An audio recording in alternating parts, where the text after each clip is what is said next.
ಸಮಾಜ ಕಲ್ಯಾಣ ಇಲಾಖೆ ವತಿಯಿಂದ ಹೊಸದುರ್ಗ ಪಟ್ಟಣದ ಡಾಕ್ಟರ್ ಬಿಆರ್ ಅಂಬೇಡ್ಕರ್ ಸರ್ಕಾರಿ ಮೆಟ್ರಿಕ್ ನಂತರದ ಬಾಲಕರ ವಿದ್ಯಾರ್ಥಿ ನಿಲಯದಲ್ಲಿ ಅಂತಿಮ ವರ್ಷದ ವಿದ್ಯಾರ್ಥಿಗಳಿಗೆ ಬೀಳ್ಕೊಡುಗೆ ಸಮಾರಂಭವನ್ನು ಆತ್ಮೀಯವಾಗಿ ಆಯೋಜಿಸಲಾಯಿತು. ಕಾರ್ಯಕ್ರಮದಲ್ಲಿ ವಿದ್ಯಾರ್ಥಿಗಳ ಶೈಕ್ಷಣಿಕ ಸಾಧನೆಯನ್ನು ಸ್ಮರಿಸಿ ಅವರ ಮುಂದಿನ ಉನ್ನತ ಶಿಕ್ಷಣ ಹಾಗೂ ಭವಿಷ್ಯದ ಜೀವನ ಪಯಣಕ್ಕೆ ಶುಭ ಹಾರೈಸಲಾಯಿತು. ಹಲವು ವರ್ಷಗಳ ಕಾಲ ವಿದ್ಯಾರ್ಥಿ ನಿಲಯದಲ್ಲಿ ಒಟ್ಟಾಗಿ ಕಳೆದ ನೆನಪುಗಳನ್ನು ಹಂಚಿಕೊಂಡ ವಿದ್ಯಾರ್ಥಿಗಳು ಭಾವನಾತ್ಮಕ ಕ್ಷಣಗಳಿಗೆ ಸಾಕ್ಷಿಯಾದರು. ಕಾರ್ಯಕ್ರಮವನ್ನು ಉದ್ದೇಶಿಸಿ ಮಾತನಾಡಿದ ಸಮಾಜ ಕಲ್ಯಾಣ ಇಲಾಖೆಯ ಗ್ರೇಡ್ 2 ಸಹಾಯಕ ನಿರ್ದೇಶಕರಾದ ಎನ್ ಗೋಪಾಲಪ್ಪ, ವಿದ್ಯಾರ್ಥಿಗಳು ಶಿಕ್ಷಣದ ಜೊತೆಗೆ ಉತ್ತಮ ಮೌಲ್ಯಗಳನ್ನು ಅಳವಡಿಸಿಕೊಂಡು ಸಮಾಜಕ್ಕೆ ಮಾದರಿಯಾಗಬೇಕು ಎಂದು ಕರೆ ನೀಡಿದರು. ಸರ್ಕಾರಿ ವಿದ್ಯಾರ್ಥಿ ನಿಲಯಗಳು ಗ್ರಾಮೀಣ ಹಾಗೂ ಆರ್ಥಿಕವಾಗಿ ಹಿಂದುಳಿದ ವಿದ್ಯಾರ್ಥಿಗಳ ಶೈಕ್ಷಣಿಕ ಬೆಳವಣಿಗೆಯಲ್ಲಿ ಪ್ರಮುಖ ಪಾತ್ರ ವಹಿಸುತ್ತಿದ್ದು, ಈ ಸೌಲಭ್ಯಗಳನ್ನು ಸದುಪಯೋಗ ಪಡಿಸಿಕೊಂಡು ಉನ್ನತ ಗುರಿಗಳನ್ನು ಸಾಧಿಸಬೇಕು ಎಂದು ಸಲಹೆ ನೀಡಿದರು. ವಿದ್ಯಾರ್ಥಿ ನಿಲಯದ ವಾರ್ಡನ್ ಬಿಎಲ್ ವಿಜಯಲಕ್ಷ್ಮಿ ಮಾತನಾಡಿ, ವಿದ್ಯಾರ್ಥಿಗಳು ನಿಲಯದಲ್ಲಿ ಶಿಸ್ತು, ಪರಿಶ್ರಮ ಹಾಗೂ ಸಹಬಾಳ್ವೆಯ ಮೌಲ್ಯಗಳನ್ನು ಕಲಿತಿದ್ದು, ಮುಂದಿನ ದಿನಗಳಲ್ಲಿ ತಮ್ಮ ಕುಟುಂಬ ಹಾಗೂ ಸಮಾಜಕ್ಕೆ ಕೀರ್ತಿ ತರಲಿ ಎಂದು ಹಾರೈಸಿದರು. ವಿದ್ಯಾರ್ಥಿ ನಿಲಯದ ವಾರ್ಡನ್ ಅಜ್ಜಪ್ಪ ಅವರು ವಿದ್ಯಾರ್ಥಿಗಳಿಗೆ ಜೀವನದಲ್ಲಿ ಎದುರಾಗುವ ಸವಾಲುಗಳನ್ನು ಧೈರ್ಯದಿಂದ ಎದುರಿಸಿ ಯಶಸ್ಸಿನತ್ತ ಸಾಗುವಂತೆ ಪ್ರೇರಣಾದಾಯಕ ಮಾತುಗಳನ್ನಾಡಿದರು. ಕಾರ್ಯಕ್ರಮದಲ್ಲಿ ವಿದ್ಯಾರ್ಥಿಗಳು ತಮ್ಮ ಅನುಭವಗಳನ್ನು ಹಂಚಿಕೊಂಡು ವಿದ್ಯಾರ್ಥಿ ನಿಲಯದಲ್ಲಿ ದೊರೆತ ಸೌಲಭ್ಯಗಳು, ಮಾರ್ಗದರ್ಶನ ಹಾಗೂ ಸಿಬ್ಬಂದಿಯ ಸಹಕಾರವನ್ನು ಸ್ಮರಿಸಿದರು. ಕಾರ್ಯಕ್ರಮದಲ್ಲಿ ವಿದ್ಯಾರ್ಥಿ ನಿಲಯದ ಸಿಬ್ಬಂದಿ, ವಿದ್ಯಾರ್ಥಿಗಳು ಹಾಗೂ ಗಣ್ಯರು ಉಪಸ್ಥಿತರಿದ್ದು, ಅಂತಿಮವಾಗಿ ಪರಸ್ಪರ ಶುಭಾಶಯ ವಿನಿಮಯಗಳೊಂದಿಗೆ ಸಮಾರಂಭ ಸಂಪನ್ನಗೊಂಡಿತು.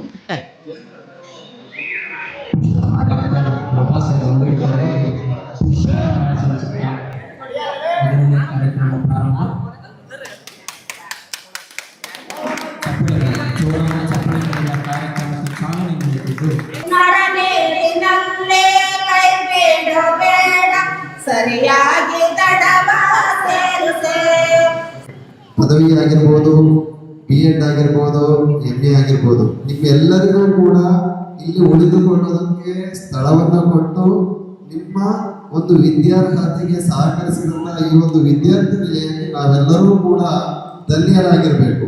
ಯಾಕಪ್ಪ ಅಂದ್ರೆ ನಿಮ್ಮ ಏಳಿಗೆಗೆ ಸ್ಥಳವನ್ನ ಕೊಟ್ಟು ನಿಮ್ಗೆ ಆಶ್ರಯ ಕೊಟ್ಟಿರುವಂತ ಈ ಒಂದು ವಿದ್ಯಾರ್ಥಿ ನಿಲಯ, ಈ ಒಂದು ವಿದ್ಯಾರ್ಥಿ ನಿಲಯ ಒಂದು ಶಾಶ್ವತವಾಗಿರುತ್ತೆ.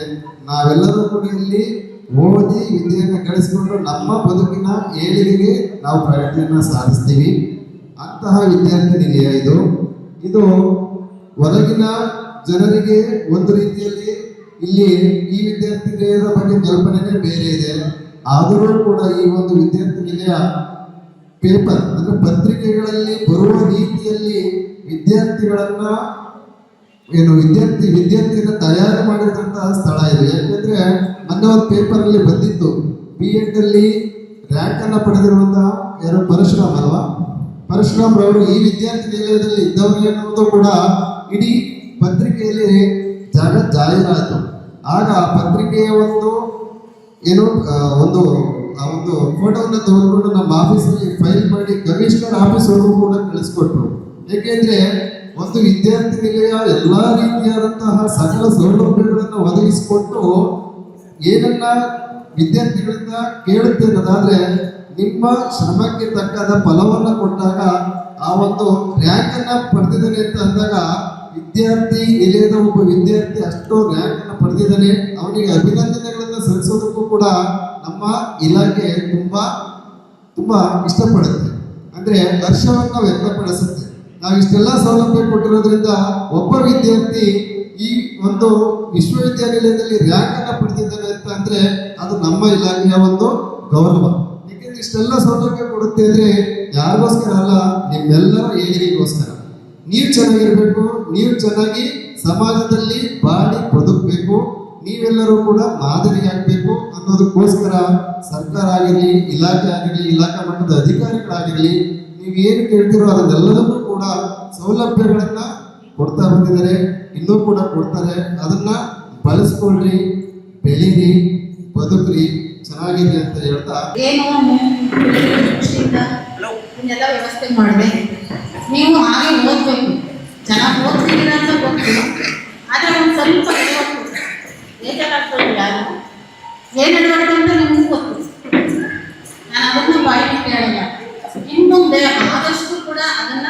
ಮಾಡಬೇಡಿ.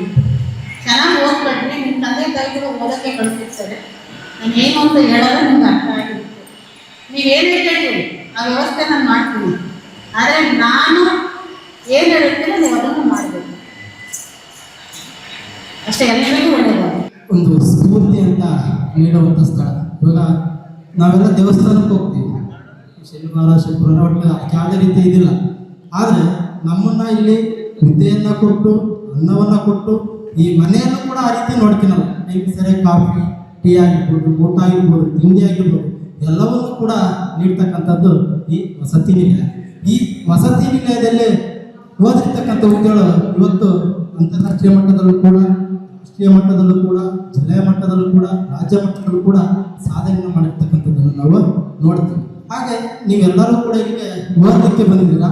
ದಯಮಾಡಿ ಕೂಡ ಟೈಮ್ ಯಾವುದೇ ಕಾರಣಕ್ಕೂ ಕೂಡ ವೇಸ್ಟ್ ಮಾಡಬೇಕು. ಟೈಮು ಅನ್ನೋದು ಎಷ್ಟು ಅತ್ಯಮೂಲ್ಯವಾದದ್ದಪ್ಪ ಅಂದರೆ ಗೊತ್ತಾಯ್ತು. ನಾನು ಏನಪ್ಪ ಅಂದರೆ PUCಯಲ್ಲಿ 2012 ನಾನು PUC ಹೋಗ್ಬಿಟ್ಟು ಆಗ ಸ್ವಲ್ಪ ಮನೆಯಲ್ಲಿ ಸಮಸ್ಯೆ ಇತ್ತು.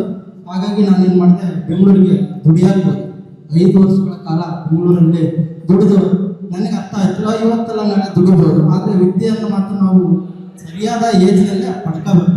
ಅವಾಗ 5 ವರ್ಷ ಬಿಟ್ಟು ನಾನೇನು ಮಾಡಿದೆ, ಮತ್ತೆ ಪುನಃ 2017ರಲ್ಲಿ ಇದೇ ಡಿಗ್ರಿ ಕಾಲೇಜ್ಗೆ ಅಡ್ಮಿಷನ್ ಆದೆ. ಅಡ್ಮಿಷನ್ ಆದಾಗ 1 ವರ್ಷ ನಾನು ಬೆಂಗಳೂರಲ್ಲಿದ್ದು ಮತ್ತೆ ನಂತರ ಇಲ್ಲಿ ಹಾಸ್ಟೆಲ್ಗೆ ಅಪ್ಲಿಕೇಶನ್ ಹಾಕಿ ಇಲ್ಲಿ ಬಂದೆ. 2 ವರ್ಷಗಳ ಕಾಲ ಇಲ್ಲೇ ಇದ್ದು ಒಳ್ಳೆಯ ವಿದ್ಯಾಭ್ಯಾಸವನ್ನು ಪಡ್ಕೊಂಡು ಈ ಡಿಗ್ರಿ ಆದಮೇಲೆ B.Edಗೆ ಅಡ್ಮಿಷನ್ ಆದೆ. B.Ed ಅಡ್ಮಿಷನ್ ಆದರೂ ಕೂಡ ಅಲ್ಲೂ 1 ವರ್ಷ ಇಲ್ಲಿ ನಾನು ಹಾಸ್ಟೆಲಲ್ಲಿ ಇದ್ದು B.Edನ್ನು ಮುಗಿಸ್ಕೊಂಡು ಇವಾಗ ನಾನು ಮಾಡದಕೆರೆಯಲ್ಲಿ ವರ್ಕ್ ಮಾಡ್ತಿದ್ದೀನಿ. ಇವಾಗ ರಜೆ ಇರ್ತಲ್ಲ, ಹಾಗಾಗಿ ನಾನು ಮಾಡಿದ್ನಪ್ಪ ಅಂದರೆ MAಗೆ ಅಡ್ಮಿಷನ್ ಆಗಿದ್ದೀನಿ. ಒಂದು 2 ತಿಂಗಳ ಕಾಲ ಇಲ್ಲಿ ಕ್ಲಾಸ್ ಕೇಳೋಣಂತ ಬಂದಿದ್ದೀನಿ. ಆದರೆ ನಂದು ಯಾವುದೇ ರೀತಿಯಾದ ಹಾಸ್ಟೆಲಲ್ಲಿ ಅಪ್ಲಿಕೇಶನ್ ಇಲ್ಲ.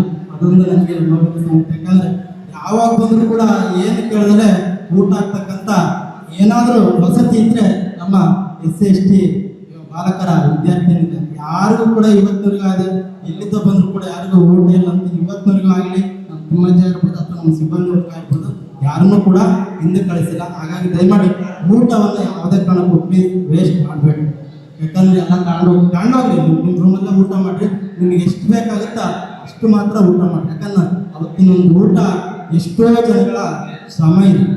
ಹಾಗಾಗಿ ಯಾರು ಕೂಡ ವೇಸ್ಟ್ ಮಾಡಬೇಡಿ. ಇಲ್ಲಿ ಬಂದಿರ ಒಳ್ಳೆ ವಿದ್ಯಾಭ್ಯಾಸವನ್ನು ಕಲಿತು ನಿಮ್ಮ ತಂದೆ ತಾಯಿಗೆ ಮತ್ತು ನಿಮ್ಗೆ ಆಶ್ರಯ ನೀಡ್ತಕ್ಕಂಥ ಹಾಸ್ಟೆಲ್ಗೆ ಒಳ್ಳೆ ಉತ್ತಮವಾದ ಅಂಕಗಳೊಂದಿಗೆ, ಉತ್ತಮವಾದ ವಿದ್ಯಾಭ್ಯಾಸದೊಂದಿಗೆ, ಉತ್ತಮವಾದ ಸಾಧನದೊಂದಿಗೆ ನೀವೇನಾದರೂ ಕೊಡುಗೆ ಕೊಡಬೇಕು ನಮಗಿದ್ರೆ ಇದೇ ರೀತಿಯಾಗಿ ಕೊಡಬೇಕು. ಯಾವುದೇ ರೀತಿಯಾದ ಚಟಗಳಾಗಿರ್ಬೋದು, ಯಾವುದಕ್ಕೆ ಅವಕ್ಕೆಲ್ಲ ಮಾರುವಾಗಲೇ ಒಳ್ಳೆಯ ವಿದ್ಯಾಭ್ಯಾಸವನ್ನು ಮಾಡಿ ನಿಮ್ಮ ತಂದೆ ತಾಯಿಗೆ, ನಿಮ್ಮ ಗುರು ಶಿಷ್ಯರಿಗೆ ಎಲ್ಲರಿಗೂ ಕೂಡ ಉದ್ಯೋಗವಾಗಿ ಇರಬೇಕಂತ ಇಷ್ಟನ್ನು ಮಾತಾಡೋಕ್ಕೆ ಅವಕಾಶ ಮಾಡಿಕೊಡುವಂಥ ಎಲ್ಲರಿಗೂ ಕೂಡ ಪೂರ್ವಕವಾದ